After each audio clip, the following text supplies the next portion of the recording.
L-isport fl-oriġini tiegħu kien imwaqqaf bħala tħejjija l-ħajja. Għalhekk, jekk l-isport ikun korrott mela anke s-soċjetà tkun korrotta. Kliem il-kap tal-Oppożizzjoni Adrian Delia waqt konferenza organizzata mill-fera tal-Partit Nazzjonalista Team Sport PN u li għaliha l-assoċjazzjonijiet u l-klabs kollha kienu mistiedna sabiex jagħtu il-kontribut tagħhom. Kif tenna fid-diskors tiegħu il-kap tal-Partit Nazzjonalista Adrian Delia stqar li matul is-snin kollha li fihom kienu personalment involut fil-futbol qabel daħal għall-politika. Kuljum kien ħadem kontra l-korruzzjoni fl-isport biex it-tfal tiegħu ikunu jistgħu jilagħbu fi sport nadif. Iżda tenna li l-ġlida tiegħu kontra l-korruzzjoni ma tiqafx hawn. Il-ġlida tiegħi ma wafqitx għax minflok issa għandi rwol ġdid fil-politika, però bl-istess mod kull ġurnata u kull minuta fil-ħajja politika tiegħi ħankun qiegħed bl-istess saħħa u bl-istess passjoni niġġieled il-korruzzjoni. Il-korruzzjoni hija kankru, però l-kankru nistgħu nelbuh. Adrian Delia ringrazzja lil volontira kollha fl-isport li jagħtu ħajjithom u l-passjoni tagħhom fejn ma jissemmew qatt. Tkellem kif iridu nbidlu l-kultura fl-isport. Ejjew għajdulna, ejjew u tkellmu.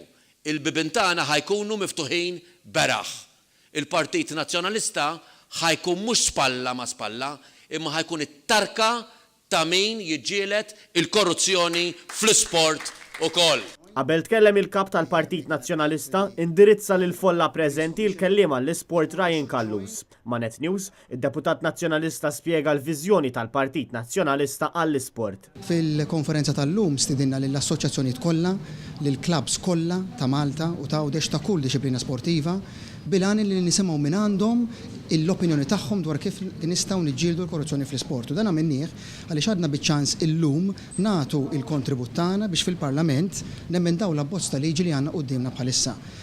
U jiena kburi li bħala partit irnexxinna noħorġu minn fuq ta' quddiem biex nuru l-impentana f'dan is-suġġett u biex ukoll nuru li mill-oppożizzjoni għalkemm bid-diffikultajiet kollha tagħna kapaċi nkunu leħen qawwi kemm għal min qed jiġiled din il-ġlieda li aħna warajh 100% u anke biex narfu lill-atleti tagħna irrispettivament mill-isport illi jaqbillek titkellem jekk taf li hemm tentattiv jew sar korruzzjoni fl-isport għax hekk ma titkellimx jiswilek qar.